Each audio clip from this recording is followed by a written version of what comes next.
राधे राधे, नमस्ते। स्वागत है आपका हिंदी टीचर्स एकेडमी में। तो हम हिंदी साहित्य का सरल इतिहास पढ़ रहे थे और आज हमें उपन्यास देखना था। यहीं पे हमने पिछली क्लास में ब्रेक किया था कि प्रेमचंद का उपन्यास देखना है और उपन्यास द्विवेदी युग में, तो हम इसे अगली क्लास में देखेंगे। तो चलिए शुरू करते हैं।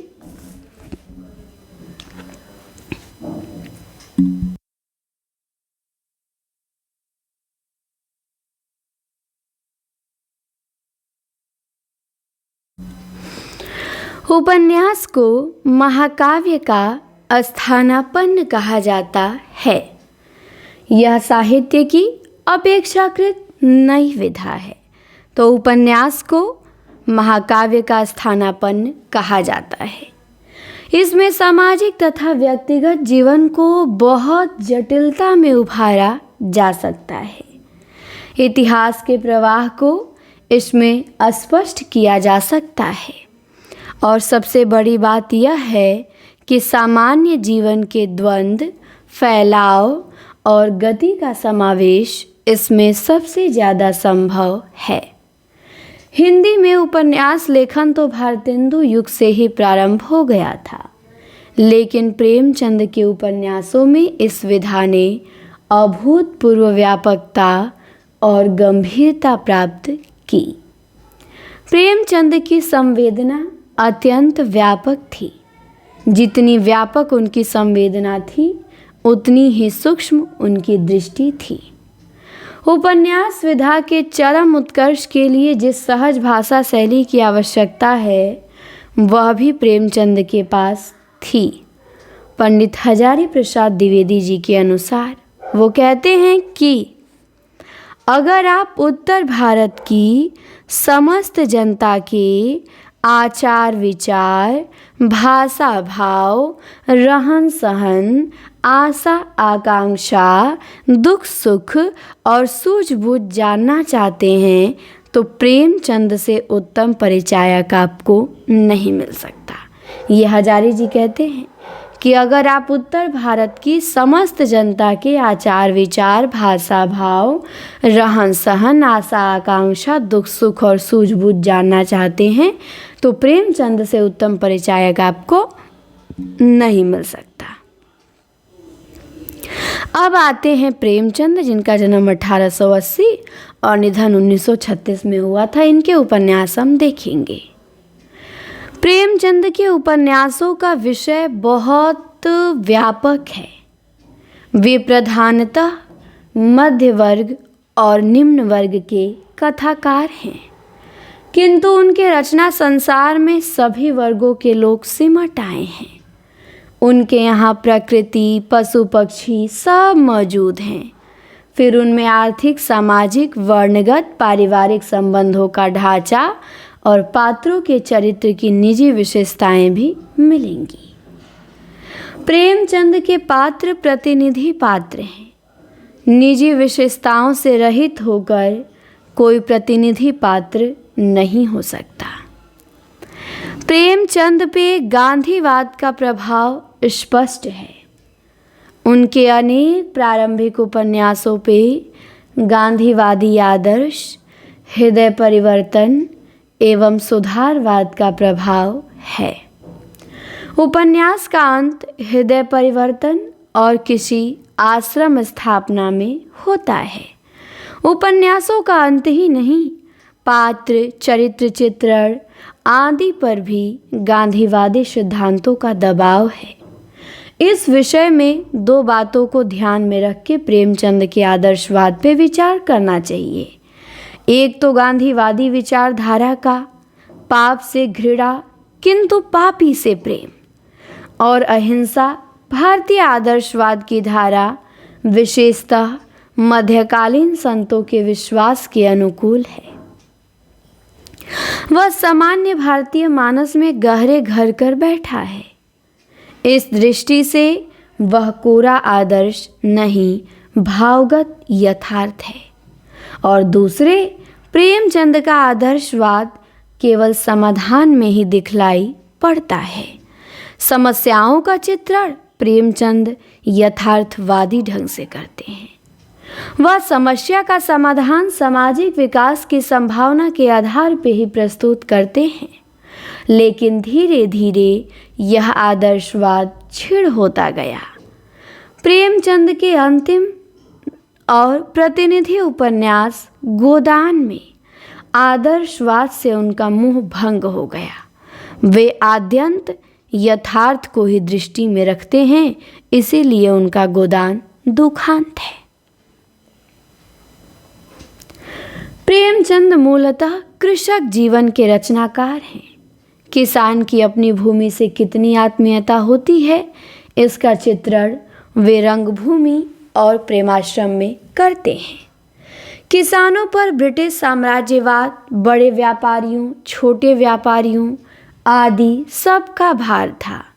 छोटे किसानों के साथ छोटे जमींदारों की भी हालत बिगड़ रही थी। गोदान में उन्होंने दिखाया है कि छोटा किसान किस तरह क्रमशः भूमिहीन होके मजदूर बनने पे विवश हो रहा है। भूमि पर आश्रित जमींदार राय साहब की भी आर्थिक स्थिति खोखली है। प्रेमचंद ने पूंजीवाद के दुष्प्रभाव का भी चित्रण किया है। सामंती व्यवस्था भारत में दीर्घकाल तक बनी रही। इससे समाज को वर्ण व्यवस्था और नारी पीड़न के परिणाम भोगने पड़े। प्रेमचंद वर्ण व्यवस्था का खंडन करते हैं। नारी पराधीनता को सेवा सदन में बहुत अच्छी तरह चित्रित किया गया है। प्रेमचंद समझते थे कि नारी शोषण सवर्ण समाज में ज़्यादा है, क्योंकि वहाँ नारी आर्थिक दृष्टि से पुरुष पर आश्रित होती है।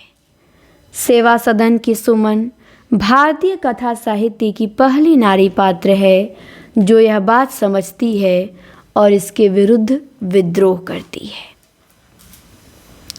प्रेमचंद की महानता इसी बात से प्रकट हो जाती है कि उन्होंने तिलस्मी और अय्यारी कथा साहित्य के पाठकों को सामाजिक, राजनीतिक, आर्थिक समस्याओं पर आधारित कथा साहित्य की ओर मोड़कर उनकी रुचि में अभूतपूर्व परिष्कार किया।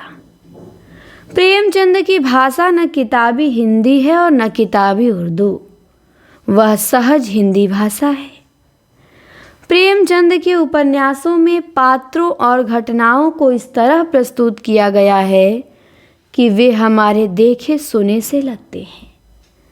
उनके उपन्यासों में स्वभाव और परिस्थिति की टकराहट से पात्रों का चरित्र विकास होता है, जो समकालीन हिंदी कथा साहित्य में नई बात थी। प्रेमचंद के उपन्यासों के नाम इस प्रकार हैं: सेवा सदन 1918, प्रेमाश्रम 1922, रंगभूमि 1924, कायाकल्प 1926, निर्मला 1927 है, यहाँ 28 दिया है, और गबन 1931, करमभूमि 1932, गोदान 1936 और मंगलसूत्र उनका अपूर्ण उपन्यास है। अतीतोन्मुखता की प्रकृति साहित्य में भारतेंदु युग से ही प्रारंभ हो गई थी। अतीत प्रेम काव्य और नाटक में अधिक दिखलाई पड़ा था, कथा साहित्य में अपेक्षाकृत कम। इस अभाव की बहुत बड़ी पूर्ति वृंदावन लाल वर्मा ने किया। उनके उपन्यास बुंदेलखंड के इतिहास से संबंधित है, अतएव वे ऐतिहासिक भी थे और क्षेत्रीय या आंचलिक भी। गढ़कुंडार, विराटा की पद्मिनी, झांसी की रानी और मृगनयनी उनके प्रसिद्ध उपन्यास हैं। इतिहास तो एक है, किंतु इसे देखने और पुनर्रचित करने की दृष्टियाँ अनेक हैं। आधुनिक विचारधाराओं का उपयोग इतिहास की व्याख्या करने के लिए भी होता है। मार्क्सवाद को तो विशेष रूप से इतिहास को समझने की पद्धति कहा जाता है। मार्क्सवादी दृष्टि से यशपाल ने दिव्या लिखा 1945 में, जो ठीक ठीक ऐतिहासिक उपन्यास तो नहीं है, क्योंकि खुद दिव्या कल्पित पात्र है। किंतु इसमें प्राचीन भारत के एक कालखंड को दृष्टि विशेष से देखकर सजीव रूप में प्रस्तुत किया गया है। इसके पहले 1941 में यशपाल साम्यवादी दल के सदस्य को केंद्र में रख के दादा कामरेड नामक उपन्यास लिख चुके थे। राहुल सांकृत्यायन ने इसी दृष्टि से प्राचीन गणतंत्रों के जीवन को आधार बना के कुछ ऐतिहासिक उपन्यास लिखे, जैसे सिंह सेनापति 1942 में और जय योधे 1944 में। स्वतंत्रता के ठीक एक वर्ष पहले 1946 में पंडित हजारी प्रसाद द्विवेदी का उपन्यास बाण भट्ट की आत्मकथा प्रकाशित हुआ। इस उपन्यास में ऐतिहासिकता को सुरक्षित रखते हुए आधुनिक विचारों को समा दिया गया है। बाण भट्ट की आत्मकथा में हर्षकालीन उत्तर भारत का सांस्कृतिक जीवन अत्यंत सजीव तौर पे चित्रित हुआ है। उसी सांस्कृतिक जीवन में सामाजिक विषमता और व्यक्ति की निजी पीड़ा का अनुभव संवेदनशीलता एवं कौशल के साथ गूंथ दिया गया है। यह उपन्यास सांस्कृतिक भी है, ऐतिहासिक भी, सामाजिक भी और दारुण निजी व्यथा की मार्मिकता को उभारने वाला भी। प्रेम को इतने संयम एवं औदात्य के साथ शायद ही हिंदी की किसी अन्य कृति में प्रस्तुत किया गया हो। ऐतिहासिक वातावरण का उपयोग भगवती चरण वर्मा ने पाप और पुण्य की समस्या को नए ढंग से परिभाषित करने का प्रयास करने वाले अपने उपन्यास चित्रलेखा में किया, जो 1934 में प्रकाशित हुआ। चित्रलेखा में दो पात्र चाणक्य और चंद्रगुप्त ऐतिहासिक भी हैं, किंतु वे मुख्य कथा प्रसंग से दूर ही रहते हैं। इसमें भोग को सर्वथा अनैतिक और त्याग को सर्वथा नैतिक नहीं माना गया है। वर्मा जी ने 1936 में एक अन्य उपन्यास 3 वर्ष लिखा, जो सामाजिक है, और रांगे राघव ने 1946 में ही सिंधु घाटी की विलुप्त सभ्यता को आधार बना के महत्वपूर्ण ऐतिहासिक रोमानी उपन्यास लिखा, मुर्दों का टीला। प्रेमचंद का प्रभाव हिंदी साहित्य पर 2 तरह से पड़ा। एक तो उनकी तरह उपन्यास लिखने वाले कथाकार सामने आए, जैसे विश्वंभर नाथ शर्मा कौशिक, प्रताप नारायण श्रीवास्तव, जिनके क्रमशः माँ और विदा उपन्यास प्रसिद्ध हैं। माँ कौशिक का और विदा प्रताप नारायण श्रीवास्तव का। उसके बाद जयशंकर प्रसाद ने तितली नामक उपन्यास में ग्रामीण जीवन के संघर्ष का चित्रण किया है। निराला ने कई प्रकार के उपन्यास लिखे। प्रभावती निराला का ऐतिहासिक उपन्यास है। अलका सामाजिक तो बिल्लेसुर बकरिया उनका व्यंग परक है, जिसकी अंतरधारा करुणा की है। सामान्य समझे जाने वाले किंतु अपनी निष्ठा में विशिष्ट समकालीन व्यक्तियों के जीवन पर निराला ने ऐसी रचनाएं प्रस्तुत की जो औपन्यासिक जीवनी है, जैसे कुल्लड़ भाट और चतुरी चमार। दूसरी बात यह है कि प्रेमचंद से भिन्न प्रकार के उपन्यासों को लिखने का प्रचलन हुआ, जिसमें सामाजिक समस्याएं नहीं बल्कि निजी या वैचारिक समस्याओं को केंद्र में रख के कथानक बुना जाता था। ऐसे उपन्यासकारों में जैनेन्द्र का नाम सर्वाधिक महत्वपूर्ण है, जिन्होंने सुनीता और त्यागपत्र जैसे उपन्यास लिखे।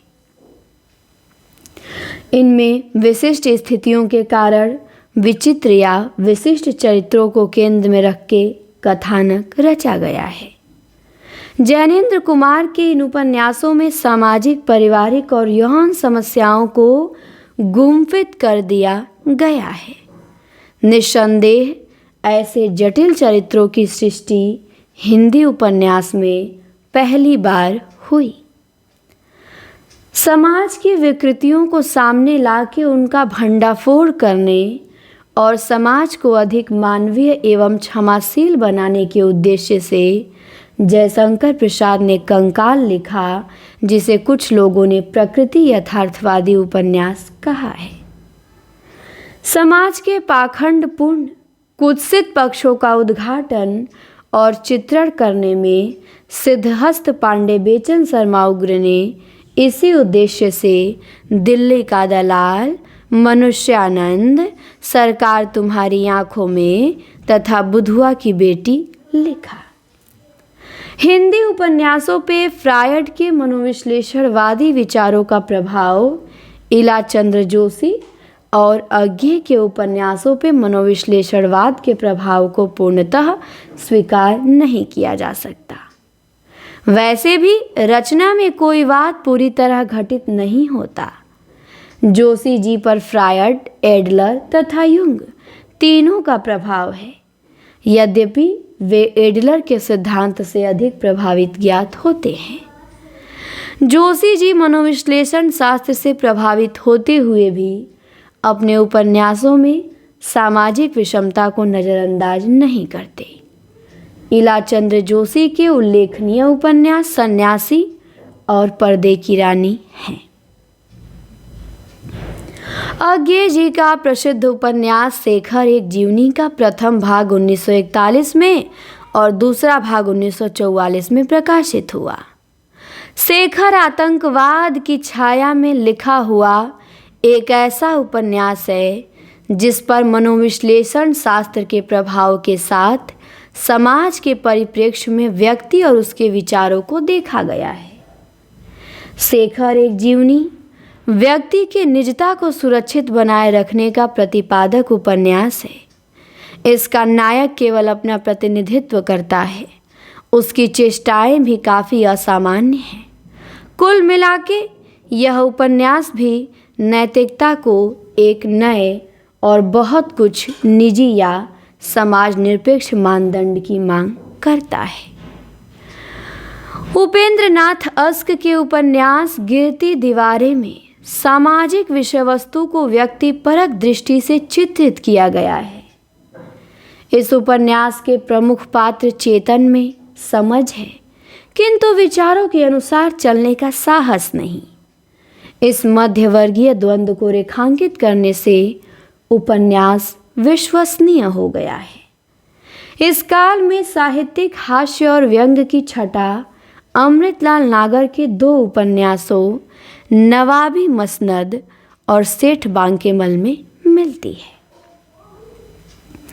प्रसिद्ध हिंदी सेवी बाबू शिवपूजन सहाय ने देहाती दुनिया उपन्यास लिखा, जो वस्तुतः आंचलिक उपन्यासों का अग्रदूत है। अब आती है कहानी। पंडित चंद्रधर शर्मा गुलेरी की उसने कहा था नामक कहानी 1915 में प्रकाशित हुई। संवेदना और शिल्प की दृष्टि से ये कहानी बेजोड़ थी। 1916 में प्रेमचंद की कहानी पंच परमेश्वर प्रकाशित हुई। इस कहानी को अभूतपूर्व लोकप्रियता प्राप्त हुई। इस कहानी में कोई शिल्पगत चमत्कार नहीं। इसमें ग्रामीण जीवन, किसानों की सहृदयता, उनके काइयेपन का चित्रण और उनके आदर्श की स्थापना है। यह आदर्श गांधीवाद से जुड़ा है। पूरी कहानी में हमारे परिचित जीवन की आत्मीयता स्थापित है। कथा कहने का ढंग बिल्कुल सहज है। प्रेमचंद की कहानियाँ बहुत सहज ढंग से शुरू होती हैं। वे अपनी उठान में पंचतंत्र या जातकों की याद दिला देती हैं। प्रेमचंद की कहानियों का संसार बहुत व्यापक एवं विविधतापूर्ण है। वह अपने काल के उत्तर भारत का शब्द रूप है। प्रेमचंद की दृष्टि निस्संदेह वैज्ञानिक एवं प्रगतिशील हैं, किंतु वे अपनी कहानियों को जनमानस द्वारा अंगीकृत भी बना सकते हैं। यह उनकी निजी रचनात्मक सफलता है। उनके प्रारंभिक कहानियों पर लोक वार्ताओं का प्रभाव है, जैसे सारंगा सदावृक्ष, आत्माराम, दामुल का कैदी आदि। दामुल का कैदी में तो कथानक गढ़ने में पुनर्जन्म का भी सहारा लिया गया है। कहानी की विधा जो यूरोप से आई थी, प्रेमचंद के हाथों ठेठ भारतीय बन गई। उन्होंने उस विधा में भारतीय जीवन और उसका परस्पर विरोधी समकालीन यथार्थ एवं आदर्श और विकास सब घुला मिला दिया है। प्रेमचंद की कहानियाँ स्वाधीनता संग्राम के आदर्श से ओतप्रोत हैं। उनके पात्रों और घटनाओं पर उस युग की समग्र चेतना का दबाव है। प्रेमचंद की बहुसंख्य कहानियों में आदर्शवाद पाया जाता है। उनका कथानक बोध के आधार पर विकसित होता है। उनके पात्रों में जो अंतर्द्वंद दिखाई पड़ता है वह स्थितियों के अनुरोध से है। आदर्शवाद उस युग के व्यवहार में भी दिखलाई पड़ता है। हजारों लाखों लोग सत्याग्रह करते थे, जेल जाते थे, खद्दर पहनते थे, लोग सरकारी नौकरी से इस्तीफा भी देते थे। अतः हृदय परिवर्तन उस युग के व्यवहार में यथार्थ बन गया था। नमक का दरोगा, इस्तीफा, मैकू, परीक्षा आदि कहानियाँ इसी तरह की हैं। प्रेमचंद की संवेदना व्यापक एवं गंभीर थी।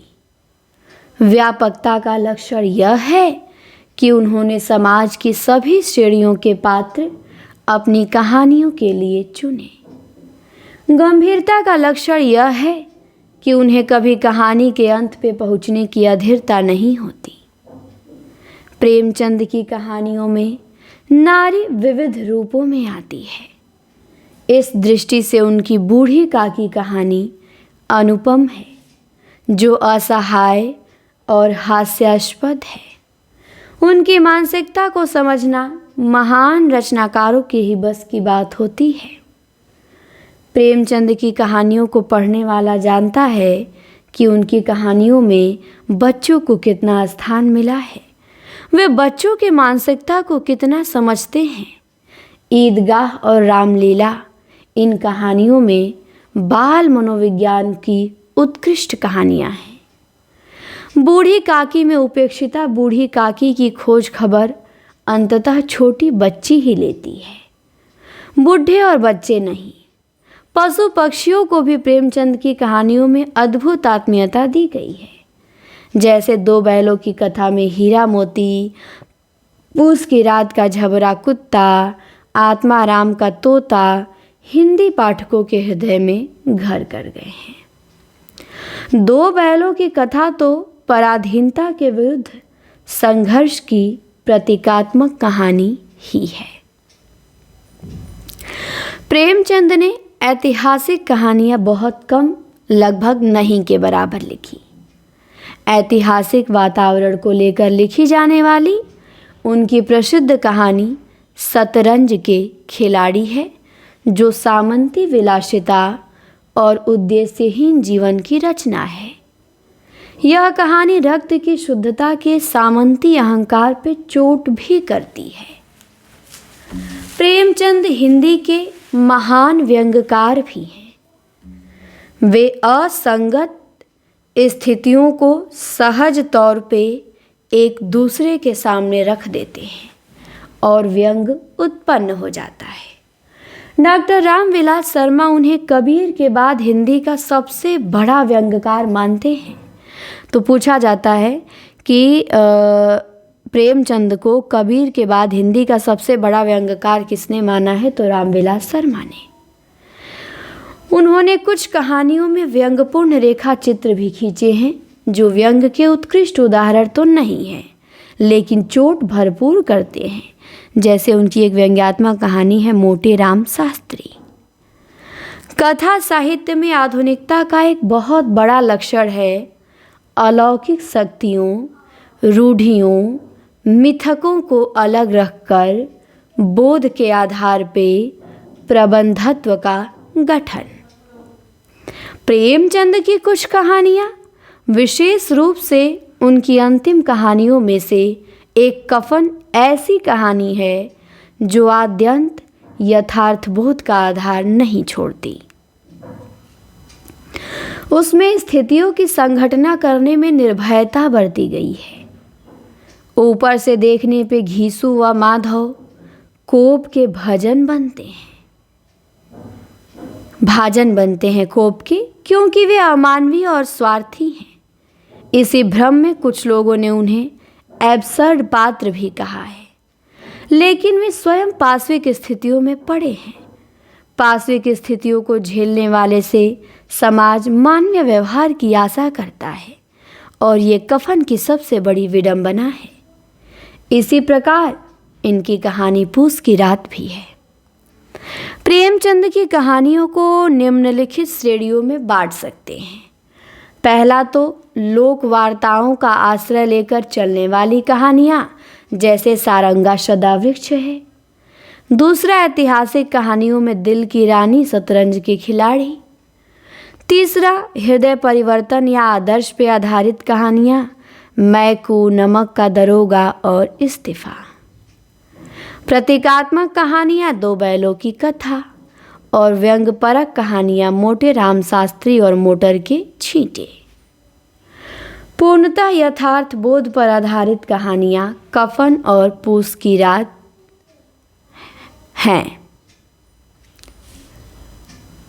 प्रेमचंद के समकालीन प्रसिद्ध छायावादी कवि जयशंकर प्रसाद ने रोमानी, सामाजिक और चरित्र प्रधान कहानियाँ लिखी हैं। पुरस्कार, आकाशदीप, मधुआ और गुंडा उनकी प्रसिद्ध कहानियाँ हैं। आकाशदीप रोमानी ऐतिहासिक कहानी है। मधुआ प्रेमचंद की और गुंडा उग्र की कहानियों से मिलती जुलती है। मन की गहरी परतों को खोलने का उद्देश्य लेके चलने वाली कहानियों की शुरुआत वस्तुतः हिंदी में प्रसाद की कहानियों से ही होती है। राय कृष्णदास की कहानी अंतःपुर का आरंभ जयशंकर प्रसाद के प्रभाव में लिखी गई प्रतीत होती है। प्रेमचंद के समकालीन कहानीकारों में विश्वंभर नाथ शर्मा कौशिक और सुदर्शन सामाजिक एवं पारिवारिक विषयों पर कहानियाँ लिखते थे। विश्वंभर नाथ शर्मा कौशिक की कहानी ताई और सुदर्शन की हार की जीत बहुत प्रसिद्ध हुई। ये आदर्शवादी ढर्रे की ही कहानियाँ हैं। प्रेमचंद के बाद उनके ढर्रे की कहानियाँ अधिकांशतः प्रगतिशील कहानीकारों ने ही लिखी, जिनमें यशपाल, राहुल, अस्क, अमृत राय, पहाड़ी आदि उल्लेखनीय हैं। यशपाल प्रेमचंदोत्तर हिंदी कहानीकारों में प्रमुख हैं। उनकी पहली कहानी मकरील है, जो 1934 में छपी। उनके कहानी संग्रह पिंजरे की उड़ान 1939 है। यशपाल मूलतः मार्क्सवादी विचारों के रचनाकार हैं, किंतु उनकी कुछ कहानियाँ यौन भावना पर आधारित हैं। सामाजिक पिछड़ेपन को, चाहे वो धार्मिक हो या राजनीतिक, वे निर्भयता से उद्घाटित करते हैं। इसीलिए उनकी कहानियों में व्यंग्य का स्वर आ जाता है। राहुल सांकृत्यायन ने सतमी के बच्चे के अलावा वोल्गा से गंगा लिखी, जो इतिहास के विभिन्न युगों को चित्रित करने वाली कहानियों का संग्रह है। इसमें पूरा मानव इतिहास आंखों के सामने आ जाता है। और डॉक्टर भगवत शरण उपाध्याय का कहानी संग्रह सबेरा भी इसी प्रकार का है। अस्क उर्दू से हिंदी में आए। उनका पहला कहानी संग्रह जुदाई के शाम का गीत 1933 में छपा था और दूसरा डांची 1937 में। अमृत राय, पहाड़ी, श्यामू सन्यासी, भैरव प्रसाद गुप्त आदि ने इसी समय लिखना शुरू किया और स्वतंत्रता के बाद भी लिखते रहे। पांडे बेचन शर्मा उग्र समाज के उपेक्षित और प्रायः निम्न वर्ग के पात्रों का चित्रण करते हैं। उग्र जी व्यंग्य के माध्यम से सामाजिक भ्रष्टाचार के अनेक रूपों को उभारते हैं। उग्र व्यंग्य के माध्यम से सामाजिक भ्रष्टाचार के अनेक रूपों को उभारते हैं, ये तो हमने देख लिया। लेकिन कुल मिला के उनके व्यंग्य में करुणा अंतर्निहित होती है। निस्संदेह अपने परिवेश की गहरी पहचान उग्र की कहानियों में मिलती है। अब हैं जैनेन्द्र, अज्ञेय और इलाचंद्र जोशी। इनकी कहानी की उस धारा का प्रतिनिधित्व करते हैं जो सामाजिक यथार्थ का चित्रण करने वाली धारा के समानांतर बह रही थी।